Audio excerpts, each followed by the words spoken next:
करते हैं, हमने देखा नीट एग्जाम जो था पहले वो रद्द किया गया। अब यूजीसी जो केंद्र सरकार है हमें यूजीसी और नीट के एग्जाम को रद्द कर दिया। वही विपक्ष इस पे सवाल उठा रहा है। किस तरह से देख रहे हो आप? देखिए, ये किसी अधिकारी जब ऐसा गलत काम करता है तो उसकी सजा बच्चों को भुगतनी पड़ती है, उनको वापस एग्जाम देना पड़ेगा। लेकिन वापस एग्जाम देना अच्छा है क्योंकि मेरिट की जो स्टूडेंट है उनको इसमें न्याय मिल जाएगा।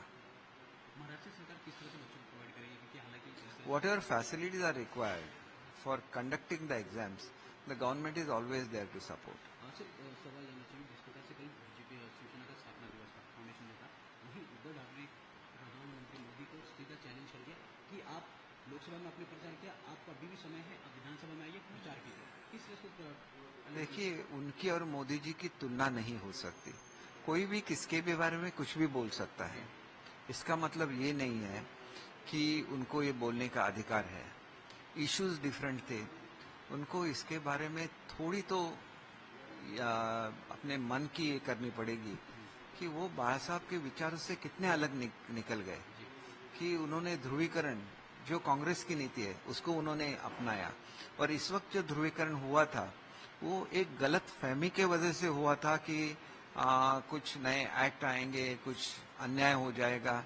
इसलिए जो माइनॉरिटीज है उन्होंने 99.9% वोट किया और वो 99.9 वोट्स एक ही दिशा में गया। उसका तो हमने सबूत दिया है।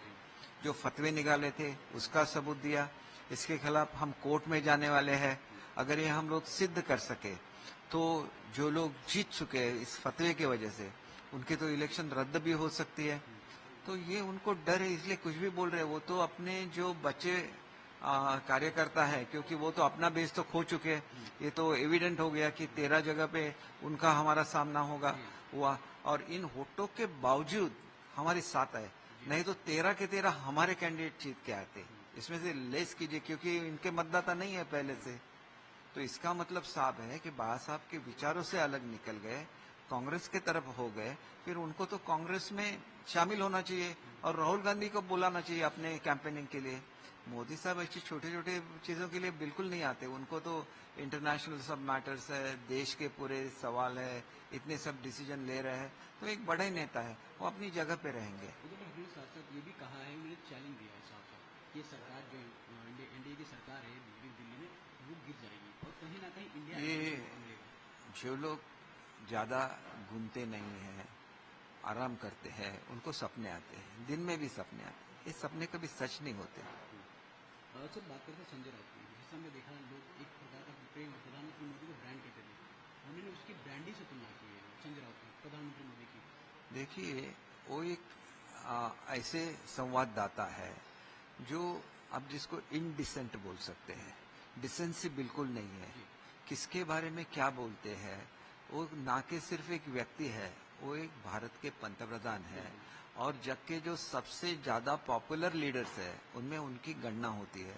तो इसका मतलब साफ है कि वो दिन रात काम करते हैं। बोलते नहीं, सुबह 9 बज के उठ भाषण नहीं थे, नहीं, वो तो काम करते हैं। और उनके काम से आज देखिए इंटरनेशनल योगा डे है। इंडियन कल्चर किसने सिखाया पूरे जग को? पहले भी योगा था, क्यों नहीं इंटरनेशनल योगा डे बना? ये तो सब मोदी साहब ने अपनी भारत की संस्कृति हर तरफ उन्होंने उसका प्रोपोगंडा किया है, उसको उन्होंने कन्विंस किया है कि our culture it is the oldest culture in the world. And लोग भी उसकी अभी कदर करने लगे हैं, चाहे वो योगा हो, चाहे वो अपना आयुर्वेदिक मेडिसिन हो। तो लोगों को भी इसका महत्व अभी दिखने लगा है। तो इसके दूसरी एक जगह है कि उन्होंने जो एक जगह बनाई लोगों के दिल में, उसकी वजह से देखिए आज मैन पावर शॉर्टेज है पूरे वर्ल्ड में और वो सब लोग चाहते हैं कि इंडिया से लोग उनके पास आए, क्योंकि एक शांतता का प्रतीक भारत बन गया है। और इसका सब क्रेडिट मोदी जी को जाता है। ये बहुत बड़े सब्जेक्ट है, उनके समझ में नहीं आएंगे। हमारा एक स्टेट के साथ एग्रीमेंट हो गया तो वहां पे 4 लाख बच्चों को रोजगार मिल रहा है और बहुत अच्छे अच्छे रोजगार मिल रहे हैं। तो ये अपॉर्चुनिटीज मोदी साहब की वजह से यूथ को मिल रहे हैं। तो इसके बारे में उनकी सराहना होनी चाहिए। इलेक्शन चला गया, अभी तो पॉलिटिक्स, आप पूरा ही पॉलिटिक्स करते रहेंगे। इनका ये स्वभाव ही है, पॉलिटिक्स ही करते रहते हैं। उन्हें कभी डेवलपमेंट के बारे में नहीं सोचना है, उनको कभी बच्चों के नौकरियों के बारे में नहीं सोचना है, एडवांस टेक्नोलॉजी के बारे में उनको कभी भी सोचना नहीं पड़ता। तो उनका एक काम ही है बोलना, और वो बोलते तो हमें जवाब देता है, हमारा समय निकल जाता है जवाब देने में। अक्सर बात करते हैं रविंद्र वायकर की, जिस प्रकार से रविंद्र वायकर नए एमपी चुन के आए, वहीं उसी को लेके यूबीडी तरफ द्वारा उद्धव ठाकरे द्वारा उन्होंने लोकसभा सेक्रेटरी को पत्र लिखा, कहा है कि उनको शपथ न दिलाया जाए। इनके ये कोई तरीका होता है क्या?